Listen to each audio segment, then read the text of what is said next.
Бұл Изабель. Өте шебер тігінші. Ол тігінші басқаратын ауданда жұмыс істейтін.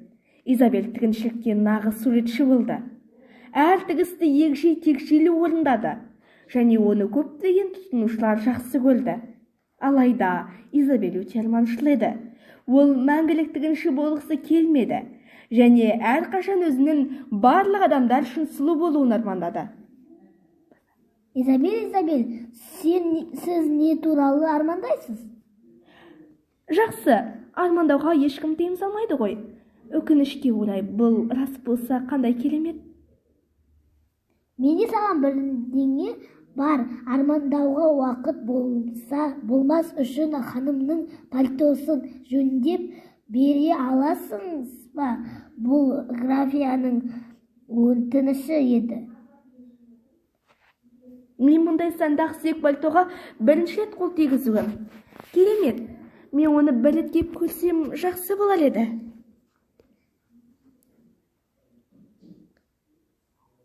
Бірақ мен осында жұмыс істей берсем, мен кәдімгі тігінші болып қала беремін. Әлде Астанаға барып, көзімді ашу үшін пальтоны ұрлап графиня болып көрінейін бе? Бұл жақсы естіледі.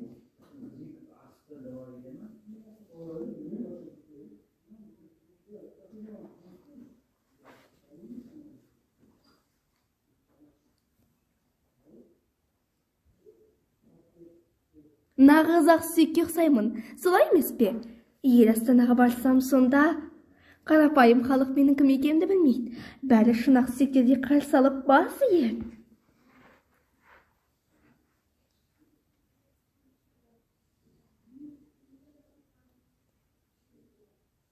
Сәлем, сіз бұл жерден Астанаға дейінгі қашықтықты білесіз бе? Білемін, осы жолмен жүре бер. Әлі бір күннен артық жол бар. Ал сен кімсің? Менің атым Молли, көш аумақтан кеш графының қызы. Мен әкем өлмес бұрын оның кеңесімен Астанаға барамын. Мына қыз текті, сымбатты сияқты, онымен достасуға тура келеді. Ал мен осы елдің графинясының қызы Изабельмін. Мен де Астанаға бара жатырмын. Тамаша, екеуміз бір жолда жүрсек достасып, елордаға бірге барайық. Қуаныштымын.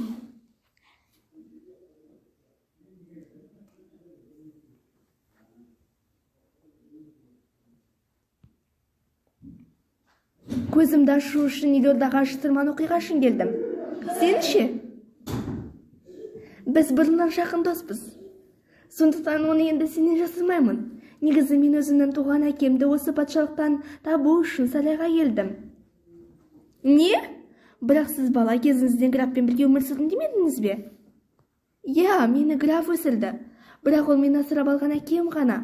Өлер алдында ол маған бар шындықты айтты. Осыдан 20 жыл бұрын Молли дүниеге келгенде патша мен патшайым қатты қуанды.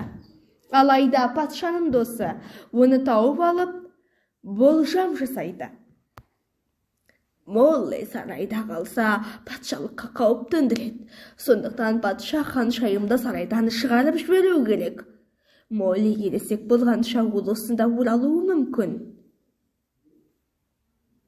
Сондықтан патша баласын өзі сенетін кәрі графқа ханшайымға қамқорлық жасап тәрбиелеуді тапсырды. Ол патшаға Молли мойнына тағып тұрған жарқыраған зергерлік алқа арқылы танытуына уәде берді. Олай болса, мен есейгенше асырап алған әкемнің тәрбиесінде болдым. Өкінішке орай ол көп ұзамай қайтыс болды және маған бәрін айтты. Демек, Молли қаңғыбас ханшайым. Оның қазіргі түрін өлім санынан басқа ешкім білмейді. Егер мен бұл алқаны ұрлап кетсем, мен арманымдағыдай Молли ханшайым болып көрініп сарайға бара аламын.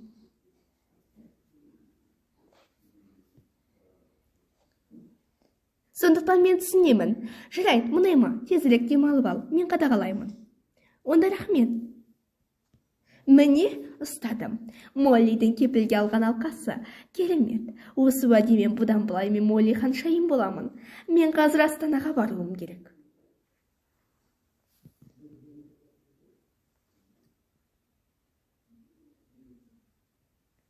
Жақсы ұйықтадым. Ей, менің інжу алқам қайда? Изабель кетіп қалған. Ол менің алқамды ұрлап кеткен болу керек. Ол менің ата-анамды азғыру үшін мені жабайы қызға айналдырғысы келеді ме? Мен оны дереу тоқтатуым керек.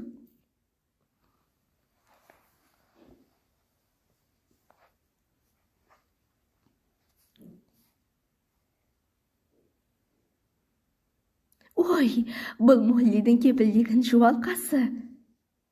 Біздің қыз. Бұл аты тек граф, менің марқұм адал досым білген. Бұл дұрыс, ол Молли. Патша мен патшайымды құттықтаймыз. Қош келдіңіз, Молли ханшайым. Сонымен мен ең бастысы патша мен патшайымның сеніміне ие болдым. Менің арманым орындалуға жақын. Күте тұрыңыз, оның патша мен патшайымды алдауына жол бермеңіз. Әке, апа, мен нағыз Молли ханшайыммын, ол өтірікші. Әке, апа, мен оны жақсы білемін. Бұл Изабель. Алдымен ол менің серіктесім болды. Содан кейін ол кепілді ұрлауға ниетті болды. Бақытымызға орай мен білдім. Әке, өтінемін, оны жазалаңыз. Өтірік айтады. Мен нағыз Моллимін, ол Изабель. Бұл қалай жалған болуы мүмкін? Молли бұл жерге кепілмен келді, және тек менің досым графтың ғана айтқанын айтты. Ол да ханшайымның қамқор әкесі. Жоқ, әке, дұрыс емес. Мен Моллимін. Ол мен айтқан оқиғаны естіді. Содан кейін ханшайымға ұқсап кепілді ұрлады. Жеткілікті! Ханшайым болып көрінуге батылы барған жабайы қызды ұстап алып, оны зынданға апарыңыз. Неге мен оның бойында маған жақын бірдеңе бар деп ойлаймын? Күте тұрыңыз. Тегін жуалқа мен басқа әңгімеге сүйене отырып, кімнің шынайы және жалған екенін білу қиын. Оның орнына кәрі досымыздың үйіне барып, көз жеткізу үшін көмек сұрайық.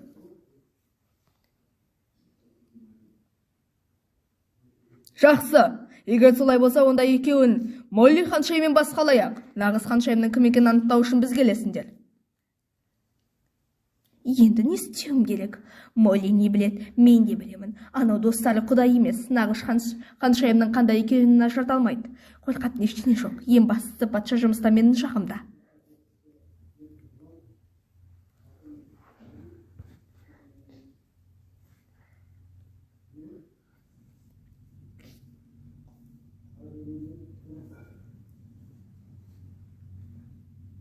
Біреуі ханшайым, екіншісі тігінші екенін сеземін. Бірақ нағыз ханшайымның кім екенін нақты айта алмаймын.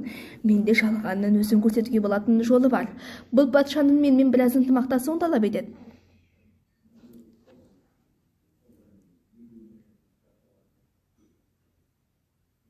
Мен дайынмын. Баяғыда мен патшаға ханшайымды басқа жаққа жіберуге кеңес бердім. Бұл қарғыстың кесірінен болды. Ханшайым қарғысты көтеріп өзінің шынайы орнына оралу үшін өзіне матадан жасалған тәж жасауы керек.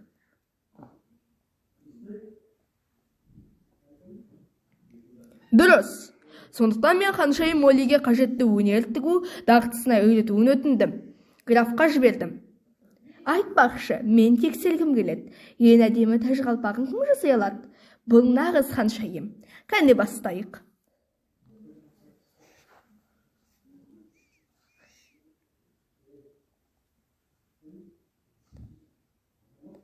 Мұндай болады деп күтпеп едім. Құдай маған да көмектесті.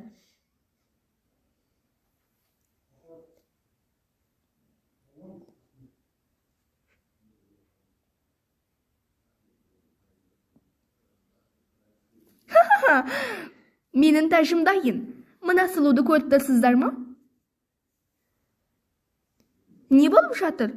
Неге екеуіңіз маған олай қарап тұрсыздар? Кез келгеннің өз міндеті бар, ал сен тігуге өте шеберсің. Изабель, сен өтірік ханшайым екеніңді мойында. Нағыз ханшайымды таққа отырушымен таңдадым. Сондықтан мен оны графқа бергенде Моллиге тігіншілікті емес, басқаруды үйретуін өтіндім. Демек, нағыз ханшайым тігіншіліктен ештеңе білмейді. Мұндай әдемі матадан тәжді тек тігінші ғана жасай алады. Кешіріңізші, менің патшамен патшайымым. Расында мен тігінші Изабельмін. Жолда ханшайыммен дос болдым. Мен ашкөз болдым және өзімді Молли ханшайым ретінде көрсеттім.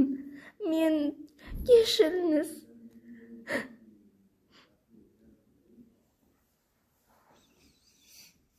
Молли, кешір, мен сені танымай қалдым. Сен оны қалай жасағың келеді? Изабель, досыңыз айтқандай кез келген адамның міндеті бар.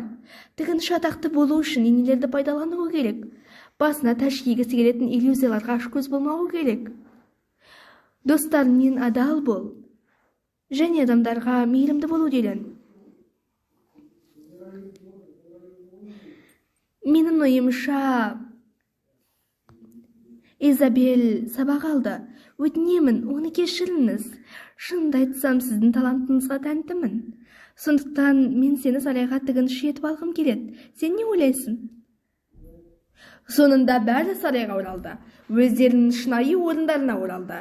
Өзінің талантымен Изабель патшалықтағы номері 1 тігінші ретінде тез танымал болды. Барлығының сүйіктісі болды. Содан бері оны тігінші Изабель деп атағанын мақтан тұтатын.